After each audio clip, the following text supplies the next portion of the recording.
الحمد لله رب العالمين والصلاة والسلام على أشرف الرسل وخاتم الأنبياء والمرسلين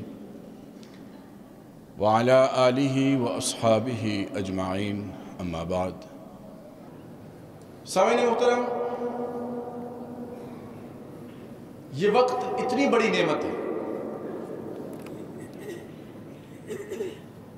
کہ جناب نبی کریم صلی اللہ علیہ وسلم نے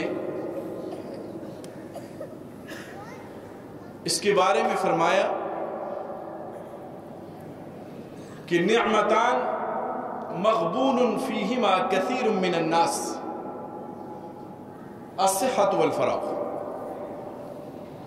دو نعمتیں ایسی ہیں کہ جن کے بارے میں بہت سارے لوگ یا اکثر لوگ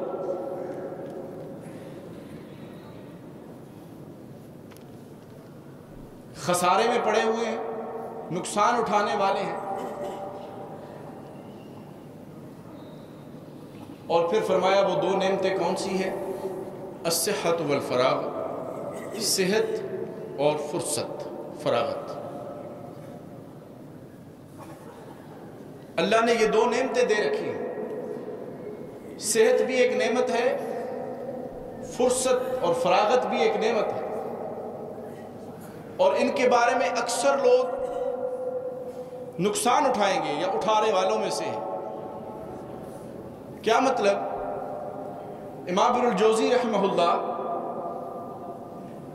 آپ فرماتے ہیں کہ کبھی ایسا ہوتا ہے کہ انسان صحت مند تو ہوتا ہے، تندرست ہوتا ہے، لیکن اس کے پاس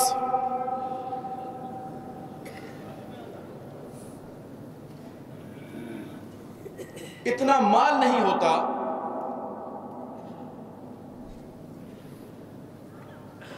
کہ وہ اپنی ضروریات کو پورا کر سکے. نتیجتاً وہ معاشی مصروفیات میں لگ جاتا ہے. تو صحت ہے لیکن مصروفیت کی وجہ سے فرصت نہیں ہے. اور کبھی ایسے ہوتا ہے کہ فرصت تو ہے لیکن صحت نہیں.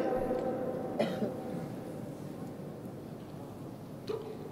امام الجوزی فرماتے ہیں کہ جب یہ دونوں چیزیں کسی فرد میں جمع ہو جائیں اور پھر اللہ نہ کرے کہ کسی وجہ سے وہ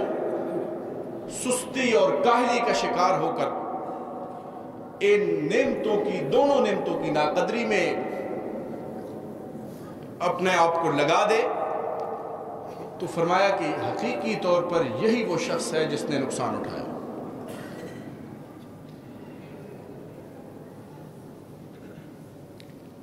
پھر پیارے آقا صلی اللہ علیہ وسلم ایک اور حدیث میں یوں فرماتے ہیں،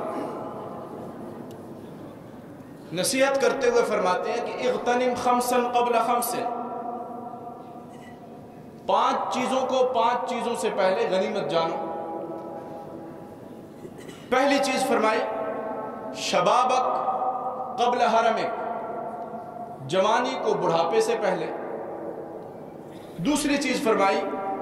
صحتک قبل سقمک، بیماری سے پہلے صحت کو غنیمت جانو. تیسری چیز آپ نے فرمائی وغناک قبل فقرک، اور اپنی آسودگی کو اور مالداری کو فقر اور ناداری سے پہلے غنیمت سمجھو. اور اس کے بعد فرمایا وفراغک قبل شغلک، اور اپنی فرصت کو مصروفیت سے پہلے غنیمت جانو. اور 5ویں چیز سید دو عالم صلی اللہ علیہ وسلم نے فرمایا حیاتک قبل موتک، اپنی زندگی کو موت سے پہلے غنیمت جانو. یہ اتنی بڑی اللہ کی نعمت ہے کہ آقا کریم علیہ السلام اس کے حوالے سے فرما رہے ہیں کہ اس فرصت کو مصروف ہو جانے سے پہلے غنیمت جانو. یہ اللہ کی نعمت ہے. جب یہ اللہ کی نعمت ہے اور اللہ رب العزت نے اپنی ہر نعمت کے بارے میں یہ فرمایا کہ ثم لتسألن یومئذ عن النعیم، پھر تم سے اس دن اللہ کی ہر نعمت کے بارے میں سوال. یعنی قیامت کے دن ہر نعمت کے بارے میں ہم سے سوال ہونا ہے، اور ان نعمتوں میں جتنی بھی نعمتیں ہم استعمال کر رہے ہیں یہ ساری اس میں داخل ہیں، اور وقت یا فرصت تو ان میں سے بہت بڑی نعمت ہے۔ حدیث پاک کے اندر آتا ہے، حضرت عبداللہ بن مسعود رضی اللہ تعالیٰ عنہ سے روایت فرماتے ہیں کہ قیامت کے دن ابن آدم کے قدم رک جائیں گے، اس کو اپنے رب کے پاس کھڑا کر دیا جائے گا، اور اس وقت تک اس کو وہاں سے ہٹنے نہیں دیا جائے گا جب تک وہ 5 چیزوں کے بارے میں جواب نہ دے دے، یعنی جب تک اس سے 5 چیزوں کے بارے میں سوال نہ کر لیا جائے۔ ان میں سے پہلی چیز عن عمرہ فیما افنا، اس کی زندگی کے بارے میں، عمر کے بارے میں کہ اس نے کن کاموں میں صرف کی۔ پہلا سوال ہی یہ ہے، قیامت کے دن ہونے والے سوالوں میں سے پہلا سوال اس کی زندگی کے بارے میں ہے، کن کاموں میں اس نے اپنی زندگی گزار دی، کن مصروفیات میں اپنے آپ کو لگائے رکھا اور زندگی گزاری۔ دوسری چیز فرمائی وعن شبابہ فیما ابلاہ، اس کی جوانی کے بارے میں کہ اس نے کن کاموں میں کھپایا، اس کو کن مصروفیات میں اپنی جوانی کو گزارا۔ اور پھر فرمایا ومالہ من این اکتسبہ، اس کے مال کے بارے میں اس سے پوچھا جائے گا کہ کہاں سے کمایا اور کہاں خرچ کیا۔ اور آخری چیز فرمایا اس کے علم کے بارے میں پوچھا جائے گا کہ اس پر کس قدر اس نے عمل کیا۔ تو اللہ کی ساری نعمتوں کے بارے میں سوال تو ہونا ہے، لیکن زندگی اور جوانی ان 5 بنیادی سوالوں میں سے ہے جو قیامت کے دن روز محشر ہم سے پوچھے جانے کہ زندگی کن کاموں میں گزاری، کیا مصروفیات تھی، جوانی کن کاموں میں گزاری، اور باقی جو 3 سوال ہیں ان کا تعلق بھی بالواسطہ طور پر وقت کے ساتھ ہی تھا، لیکن یہ 2 سوال تو بلا واسطہ طور پر انسان کی جو فرصت ہے، فراغت ہے، یا اس کی زندگی ہے، اس میں جو وقت اس کو میسر ہے اس کے استعمال کے حوالے سے۔ سامعین محترم، اللہ رب العزت کے یہ ارشادات، جناب نبی کریم صلی اللہ علیہ وسلم کی یہ فرامین، اس امت کے اسلاف کے سامنے تھے، جو لوگ ہم سے پہلے گزرے، جو حضور کے بلا واسطہ شاگرد تھے، صحابہ کرام رضوان اللہ تعالی علیہم اجمعین، ان کا اس وقت کے حوالے سے کیا تعامل تھا، یا ان کے بعد آنے والے امت کے صلحاء اور نیک لوگوں کی اس وقت کے حوالے سے کیا احتیاطیں تھیں۔ چنانچہ حضرت سیدنا فاروق اعظم رضی اللہ تعالیٰ جو امیر المومنین ہے، خلیفہ راشد ہے، آپ نے ایک موقع پر فرمایا کہ مجھے کوئی بندہ فارغ نظر نہ آئے، مجھے کوئی بندہ فارغ نظر نہ آئے، میں پسند نہیں کرتا کہ کوئی شخص فارغ ہو، یا تو وہ اپنی آخرت بنانے میں لگا ہوا ہو یا دنیا کے کسی ضروری اور مفید کام میں لگا ہوا ہو۔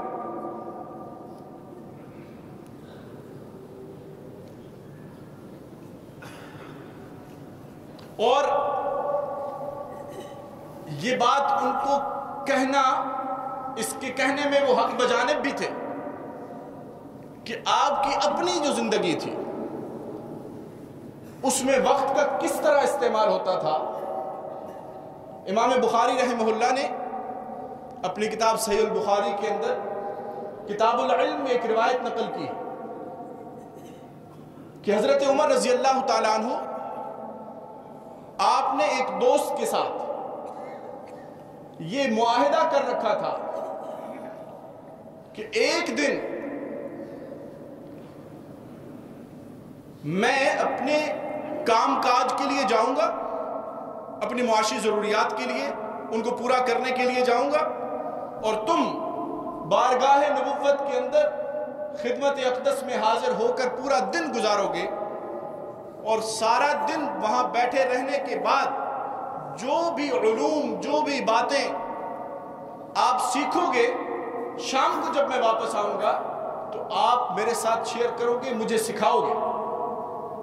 اور دوسرے دن تم کام پہ چلے جانا، اپنی معاشی ضروریات کو پورا کرنے کے لیے اپنے کام کاج میں مصروف ہو جانا، اور میں بارگاہ نبوت کے اندر حاضر ہو کر سارا دن گزاروں گا، اور حضور اقدس صلی اللہ علیہ وسلم کی مجلس میں سے موتیوں کو چنتا رہوں گا، اور شام کے وقت جب تم واپس آؤ گے تو جو کچھ سیکھا ہوگا آپ کو سکھاؤں گا۔ یعنی وہ ذوات قدسیہ، وہ ہستیاں اپنی دنیا کے حوالے سے بھی اپنی ذمہ داریوں سے آگاہ تھے، اور اپنی آخرت کے حوالے سے بھی اتنے فکر مند تھے، اور آخرت میں بھی علم کے حوالے سے اگر آپ دیکھیں اتنی فکر مندی تھی کہ بارگاہ نبوت سے حاصل ہونے والا کوئی موتی، کوئی علمی بات، کوئی جملہ مجھ سے رہ نہ جائے، اتنا اہتمام فرمایا گیا۔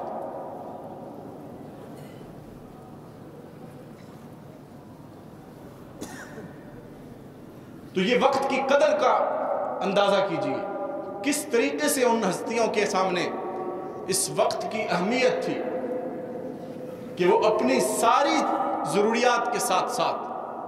ان کو پورا کرنے کے ساتھ ساتھ ان چیزوں سے بھی بے خبر نہیں تھے۔ بعد میں اگر آپ آگے چلتے ہیں، یہ تو صحابہ کرام کی تو زندگیوں کے واقعات اگر ہم شروع کر دیں تو یہ مختصر سے نشست اس کے لیے کسی طور پر بھی کافی نہیں۔ امام شافعی رحمہ اللہ کا ایک قول، آپ نے فرمایا کہ میں اللہ کے نیک بندوں کی صحبت میں جب بیٹھتا ہوں یا بیٹھتا تھا تو میں نے ان سے دو باتیں سیکھی۔ ایک بات یہ سیکھی کہ وقت تلوار کی مانند ہے، اگر تم نے اس کو نہ کاٹا تو یہ تمہیں کاٹ دے گا۔ وقت تلوار کی مانند ہے، تم نے اگر اس کو نہ کاٹا تو یہ تمہیں کاٹ دے گا، یعنی اس کا درست استعمال نہ کیا تو یہ تمہیں ضائع کر دے گا، بعد میں انسان پچھتاتا رہے۔ اور دوسری بات امام شافعی رحمہ اللہ فرماتے ہیں کہ اگر تمہارا نفس حق میں مشغول نہ ہو تو یہ پھر تمہیں باطل میں مشغول کر دے گا۔ اسی طریقے سے امام حسن بصری رحمہ اللہ فرماتے ہیں کہ میں نے ایسی قوم دیکھی ہے، ایسے لوگ دیکھے ہیں کہ جو اپنے وقت کی حفاظت اس طرح کیا کرتے تھے جس طرح تم لوگ اپنے درہم اور دینار کی حفاظت کرتے ہیں، یعنی اپنے پیسے اور اپنے جو سرمایہ ہے اس کے حوالے سے جتنے تم فکر مند رہتے ہو اس کی حفاظت کے لیے، ایسے لوگ تھے کہ جو اپنے وقت کے لیے اسی قدر بے فکر مند ہوا کرتے تھے۔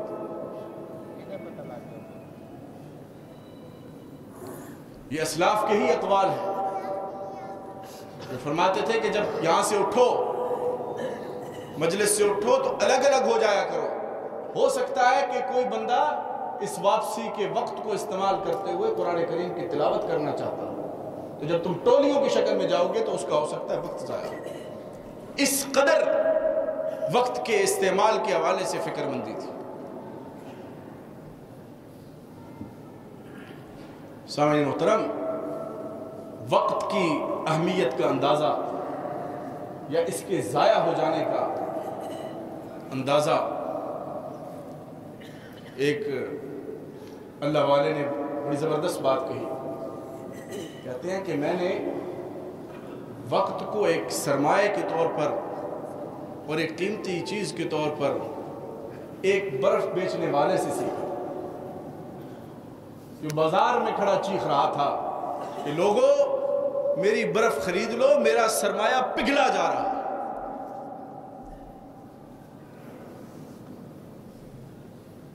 تو ہمارا جو وقت ہے یہ گزرتا جا رہا ہے، اس کا صحیح استعمال نہ بھی ہوا تو اس نے گزر جانا۔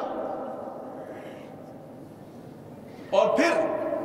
اللہ رب العزت نے قرآن مقدس کے اندر دو ایسے مواقع ذکر کیے ہیں کہ جن پر انسان نے پچھتانا ہے، پھر نادم ہونا ہے کہ کاش میں اس وقت کا صحیح استعمال کر لیتا۔ ایک وہ موقع کہ جب اس کی روح کو اس کے جسم سے جدا کرنے کا وقت آئے گا، نزا کا وقت ہوگا،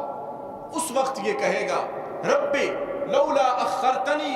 الى اجل قریب فاصدق واکن من الصالحین، کہ اے میرے رب اگر مجھے تھوڑی سی مہلت دے دے، تھوڑی سی مہلت، تو میں کیا کروں گا؟ صدقہ و خیرات بھی کروں گا، نیک لوگوں میں سے بھی ہو جاؤں گا، بس تھوڑی سی مہلت۔ لیکن اس وقت کیا جواب ہے؟ لن یؤخر اللہ نفسا اذا جاء اجلها، کسی بھی نفس کا جب وقت مقررہ آ جاتا ہے پھر اس میں تاخیر نہیں، اب پچھتانے کا فائدہ نہیں، اب نادم ہونے کا فائدہ نہیں، وقت مقررہ آ گیا۔ اسی طریقے سے دوسرا موقع قیامت کے دن کہ جب یہی بندہ کہے گا لو ان لی کرہ فاکون من المحسنین، جب وہ عذاب دیکھے گا اپنے سامنے تو کہے گا کہ کاش مجھے دنیا میں لوٹا دیا جاتا اور میں نیک لوگوں میں سے بن۔ اور عام لوگ یہ کہیں گے جنہوں نے غفلت میں زندگی گزاری ہوگی، اپنے اس وقت کو، اپنی جوانی کو، اپنی زندگی کو، اپنی عمر کو برباد کیا ہوگا، وہ کیا کہیں گے؟ یا لیتنا نرد ولا نکذب بآیات ربنا ونکون من المؤمنین، کاش ہمیں لوٹا دیا جائے، پھر ہم نہیں جھٹلائیں گے کچھ، پھر میں مومنین میں سے ہو جائیں گے۔ لیکن اس وقت کوئی سورہ مومنون کے اندر ایک اور منظر کشی ہے کہ جب آخری وقت ہوگا تو اس وقت یہ پھر کہے گا رب ارجعون لعلی اعمل صالحا فیما ترکت کلا، میرے رب مجھے لوٹا دو واپس تاکہ میں وہ اعمال کر سکوں جو مجھ سے رہ گئے۔ اس وقت بڑا سخت جواب ہوگا اخسؤوا فیہا ولا تکلمون، اب بات بھی نہ کرو۔ تو یہ زندگی کی سانسیں، یہ گھڑیاں، یہ لمحے گزرتے چلے جا رہے ہیں، اور ان کے حوالے سے ہمارا تعامل کیا ہے؟ یہ احادیث، یہ آیات، یہ اسلاف امت کے اقوال نقل کرنے کے بعد اب ہم اپنا تجزیہ کریں، ہم کیا کر رہے ہیں؟ جس چیز کو اللہ کے حبیب صلی اللہ علیہ وسلم ایک نعمت قرار دے رہے ہیں اور ساتھ یہ بھی فرما رہے ہیں کہ اس کے حوالے سے لوگ نقصان اٹھائیں گے، اور جس نعمت، صرف اس نعمت کے بارے میں نہیں، تمام نعمتوں کے بارے میں رب کائنات فرما رہے ہیں تم سے سوال کیا جائے گا۔ اس نعمت کو، اس حدیث کو اور اس اللہ کے اس فرمان کو سامنے رکھتے ہوئے ذرا تجزیہ کرنے کی ضرورت ہے کہ ہم نے اس نعمت کو کیا سمجھا ہوا ہے۔ بڑا مشہور جملہ بن گیا ہے آج کل، کسی سے پوچھو جی کیا ہو رہا ہے، جی بس کچھ نہیں، ٹائم کل کر رہا ہوں، ٹائم پاس ہو رہا ہے۔ جس چیز کو اللہ کے حبیب نعمت قرار دے رہے ہوں اس کو انسان کہہ رہا ہے میں کل کر رہا ہوں۔ انا للہ، یہ اللہ کی اتنی بڑی نعمت ہے جس نے پھر ہاتھ نہیں آنا، اور ہم کیا کر رہے ہیں؟ اس کو ضائع کر رہے ہیں۔ اور پہلے ہوتا ہے کہ انسان ضائع کرے لیکن اس کو احساس ندامت تو ہو، لیکن نہیں، یہ اعتراف بھی کر رہا ہے کہ جی نہیں، میں ٹائم کل کر رہا ہوں۔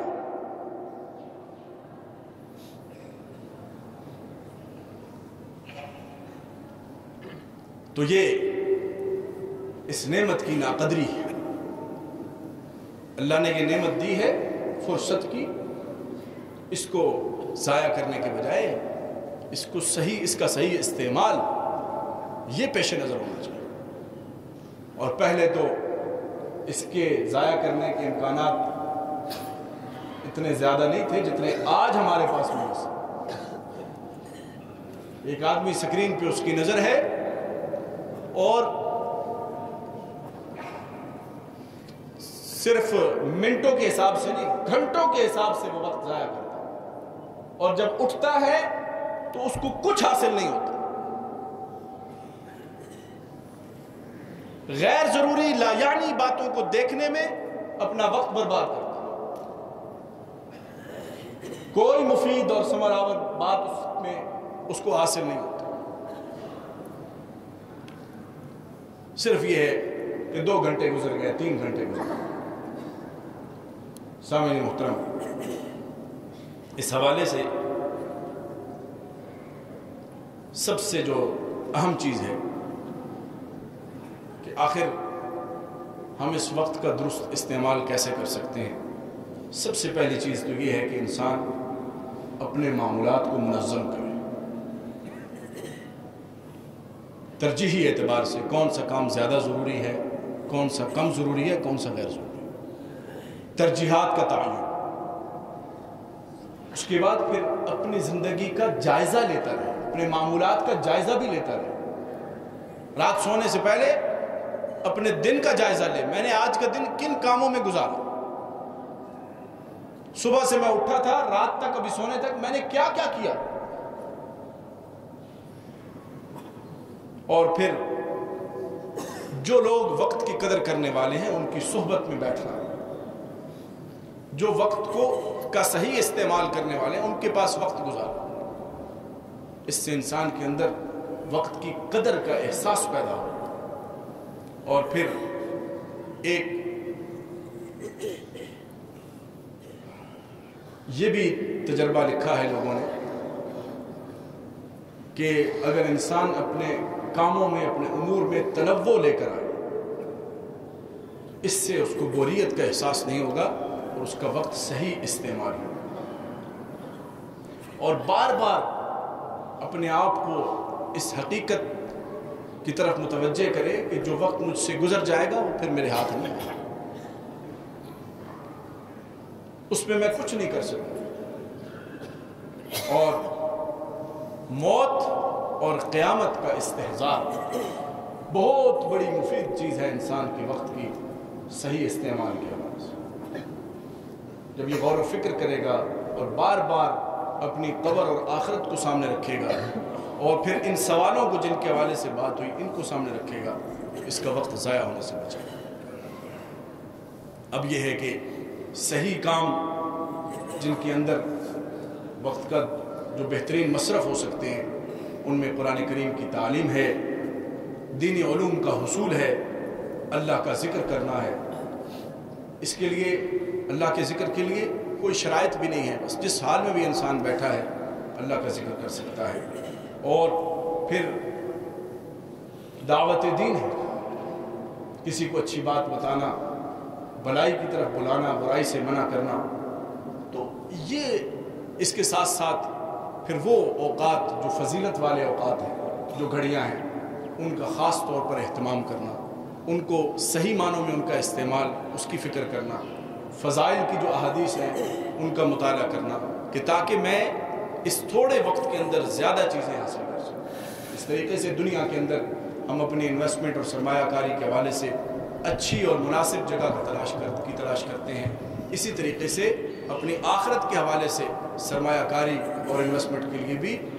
ایسے اوقات کی تلاش کرنا کہ جن کے بارے میں آقا کریم علیہ السلام نے جن کے فضائل بیان کیے ہیں کہ اس وقت میں یہ کام کریں تو اتنا زیادہ اجر ہوتا ہے، تو ان اوقات کی تلاش میں رہنا اور ان میں امور خیر کو سر انجام دینا۔ اللہ رب العزت سے دعا ہے کہ اللہ کریم عمل کرنے کی توفیق نصیب فرمائے۔ جو احباب دیر سے تشریف لائے ان کے لیے صرف خلاصے کے طور پر عرض کر رہا ہوں کہ آج ہماری گفتگو کا موضوع تھا وقت اور اس کی قدر اور اہمیت، کہ ہم اس کی قدر اور اہمیت کو پہچانیں اور اس کا درست استعمال کرنا سیکھیں، لا یعنی اور بے مقصد کاموں میں اس وقت کو ضائع کرنے کے بجائے اپنے دنیاوی یا اخروی کسی بھی حوالے سے اپنے مفید کاموں میں اس کو صرف کریں۔ اللہ کریم ہمیں عمل کرنے کی توفیق نصیب فرمائے۔ وآخر دعوانا الحمدللہ۔